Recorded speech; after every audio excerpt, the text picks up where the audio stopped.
সকালে প্রথমে কাজই হলো আমার ছাদে আসা। বাকি কাজ পরে করব, কিন্তু সবার প্রথমে আমি এই গাছপালাগুলো না দেখলে একদমই শান্তি পাই না। তো নমস্কার বন্ধুরা, সুমির সিম্পল লাইফস্টাইলে আপনাদের সবাইকে স্বাগতম জানিয়ে আজকের ব্লগটি এখান থেকে শুরু করলাম। পুরো ভিডিওটি দেখার অনুরোধ রইল। আশা করছি আপনাদের সকলের ভালো লাগবে। তো দেখুন, গাছের মধ্যে ভিন্ন ভিন্ন ফুল ফুটেছে, ছোটোখাটো, ভীষণ ভালো লাগছে আর কি দেখতে। যেভাবে গোলাপ ফুটেছে সেইভাবে কিন্তু আরও অন্যান্য অনেক ফুল ফুটেছে আর কি, ভীষণ ভালো লাগছে দেখতে। আর আমি সকালবেলা যদি এসে এই ফুল গাছগুলো না দেখি একদমই ভালো লাগে না। আর এই যে ফুলটা এত সুন্দর লাগছিল, পুরো আর্টিফিশিয়াল লাগছিল আর কি দেখতে, ভীষণ ভালো লাগছিল দেখতে। তো এত যত্ন করার পর যদি এইভাবে ফুলগুলো ফুটে না, তো ভীষণ ভালো লাগে আর কি। আর দেখো, এই সাইডে ফুলগুলো রেখেছিলাম, ওই যে বানরগুলো ওইদিকে যাওয়ার সময় হতো ফেলে দিয়েছে আর কি, তো আমি উঠিয়ে রেখে দিলাম। তো ছাদে একটু ঘোরাঘুরি করার পর চলে আসলাম, কাজকর্মতে লেগে পড়লাম আর কি। আর যেহেতু দুদিন থেকে বৃষ্টি দিচ্ছে, তো রাত্রিবেলায় আর কি বৃষ্টি দিচ্ছে, তো তার জন্য আর গাছে জল দেওয়ার আর প্রয়োজন হয়নি। তো আজকে হলো ওই যে পয়লা বৈশাখ, তো তার জন্য আজকে যেহেতু নিরামিষ, তো তার জন্য লেগে পড়লাম কাজকর্মতে। তো সবার প্রথমে বাসনপত্র কিছুটা ধুয়ে দিয়েছি, আর কিছুটা কিন্তু বাইরে নিয়ে রেখেছি আর কি, পরে ধুয়ে দেবো। তো ঘরের কাজটা আগে শেষ করে নিচ্ছি, যে গ্যাসের চুলা মুছবো, টেবিলগুলো পরিষ্কার করবো, এই সিঙ্কটাও পরিষ্কার করব। তো সব কিছু পরিষ্কার করে, আর এই যে চুলার যে ন্যাকড়াগুলো হয়, তো সেগুলো আমি একটু গরম জলে চুবিয়ে রেখে দিয়েছি আর কি। তো এবার আমি ধুয়ে দিচ্ছি। তো এই যে বাইরে মেলে যে ছোটোখাটো ন্যাকড়াগুলো পড়ে যায় হাওয়াতে, বা বানরগুলো ফেলে দেয়, তো তার জন্য কিন্তু আর বাইরে রোদে দিই না আর কি, ঘরের মধ্যে দিয়ে আর এই টেবিলের উপর রেখে দিলে কিন্তু শুকিয়ে যায়। তো বেসিনটা আমি পরিষ্কার একটু ঘষে নিয়েছি আর কি ভালো করে। আর যে চুলার ন্যাকড়াগুলোও ধুয়ে নিয়েছি। আর এই যে ডাব্বাটার মধ্যে সবসময় নোংরা জলগুলো ফেলে থাকি সবসময়, তো ভালো করে ধুয়ে নিচ্ছি। তো এটা ভালো করে ধুয়ে নেওয়ার পর আমি যে সিঙ্কটাও ভালো করে যেহেতু ঘষে নিয়েছি, এবারে কিন্তু ধুয়ে নিচ্ছি। তো দিনের মধ্যে একবার কিন্তু একটু ভালো করে না ধুলে হয় না, আর বাকিবার কিন্তু এই যে এমনি শুধু একটু ঘষে শুধু স্টিলের জায়গাটাই একটু পরিষ্কার করে নিই। সবসময় এই যে 4-5টা বারবার কিন্তু পরিষ্কার পরিচ্ছন্ন করা যায় না। তো এদিকে দেখো, আমার ঘরের কিন্তু সব কাজ আমি কমপ্লিট করে নিয়েছি। আর এটা কি দেখতে পাচ্ছ, এটা আর কি পয়লা বৈশাখের দিন এখানে সপির কুড়ি আছে, যে একদম কুচি কুচি পাতা যায়, এইগুলি আছে। তো সপির কুড়ি, বড়ইর কুড়ি, তারপর নিম পাতা, তো সব কিছু মিলিয়ে কাঁচা হলুদ এগুলি মিলিয়ে একটা পেস্ট বানিয়ে নিয়েছি। তো এটাই এবারে গায়ে মেখে নিচ্ছি।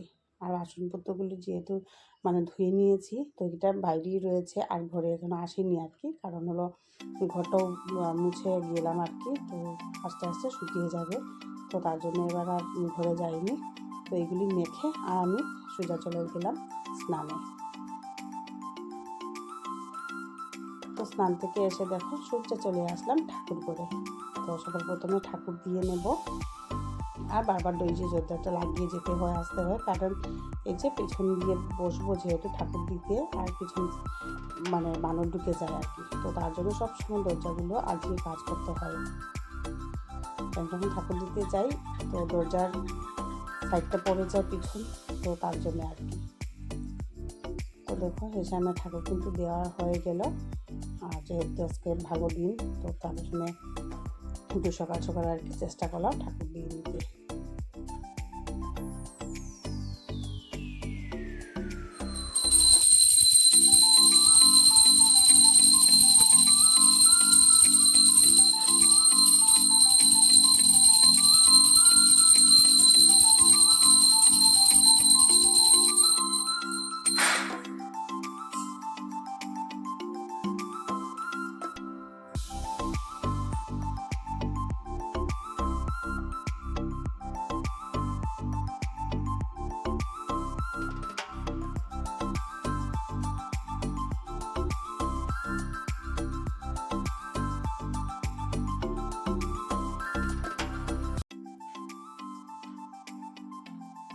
তো আমি শঙ্করধ্বনিও দিয়ে নিলাম।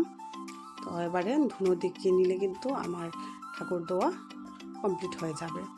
তো রান্না বাড়ার কাজও বাকি রয়েছে, অন্যগুলো কাজও বাকি রয়েছে। তো একে একে আমি সেরে নেওয়ার চেষ্টা করছি আর কি। কারণ দেখবে ভালো দিনে সবার প্রথমে বাসি ঘরের কাজকর্ম সেরে ঠাকুর দিয়ে নিতে ভীষণ ভালো লাগে, তারপর রান্নাবাড়া করতে দেখবে ভালো লাগে। আর যেহেতু নিরামিষ দিনে দেখবে যাই রান্না খুব একটা প্রসাদের মতো লাগে খেতে। তো যাই হোক, এবারে গিয়ে ঘরেও দেখিয়ে আসবো আর তুলসী মঞ্চ দেখিয়ে আসবো। তো পুরো বাড়িটায় আমি দেখিয়ে আসছি আর কি।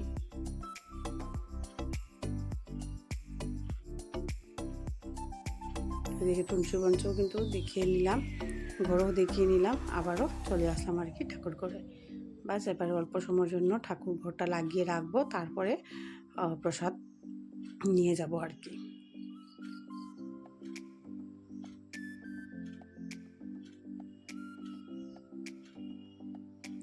তো এবারে দেখা হচ্ছে রান্নাঘরে।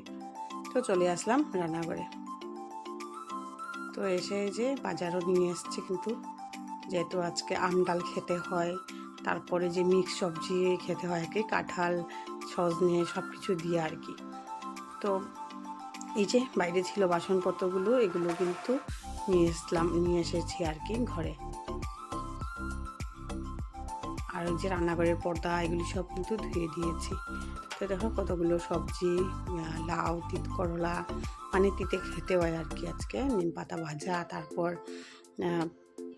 এই যে তিত করলা ভাজা করব। তো এই যে প্লাস্টিকের মধ্যে আদাগুলো রয়েছে, তো সেটা কিন্তু রেখে দিয়েছি। তো এখানে যে নালি পাতার শাক এগুলি, তো জানি না কি রান্না করতে পারবো, কতটুকু কী করতে পারবো আর কি, কারণ এগুলি কাজকর্ম সেরে কিন্তু আস্তে আস্তে অনেকটাই লেট হয়ে গেছে। তো এবারে সবজিগুলো বের করে নিচ্ছি, কি আনা হলো না হলো সেটাই কিন্তু দেখছি আর কি। আর যেহেতু সকালেরও কিছু খাওয়া দাওয়া হয়নি, তো সবাই স্নান টান করে এসে খাবে, তো তার জন্য কিন্তু আর কিছু বানানো হয়নি আর কি।